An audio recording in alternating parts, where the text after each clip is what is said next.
ওম তৎসৎ। ওম শ্রী পরমাত্মনে নমঃ। শ্রীমদ্ভগবদ্গীতা ষষ্ঠ অধ্যায় অভ্যাসযোগ পঞ্চম শ্লোক। উদ্ধরেত আত্মনা আত্মানম ন আত্মানম অবসাদয়েত আত্মা এব হি আত্মনঃ বন্ধুরাত্মা এব রিপুরাত্মনঃ। শ্রী ভগবান বললেন, মানুষের কর্তব্য তার মনের দ্বারা নিজেকে জড়জগতের বন্ধন থেকে উদ্ধার করা। মনের দ্বারা আত্মাকে অধঃপতিত করা কখনোই উচিত নয়। মনই জীবের অবস্থাভেদে বন্ধু ও শত্রু হয়ে থাকে।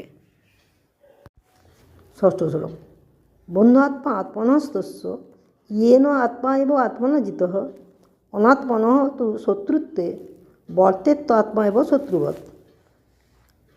যিনি তাঁর মনকে জয় করেছেন তাঁর মন তাঁর পরম বন্ধু, কিন্তু যিনি তা করতে অক্ষম তাঁর মনই তাঁর পরম শত্রু।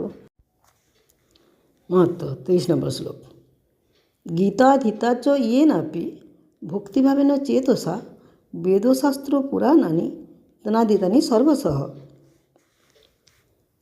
যিনি ভক্তিভাবযুক্ত চিত্তে গীতা পাঠ করেন তাঁর বেদ পুরাণ সকল শাস্ত্রই পাঠ করা হয়ে থাকে।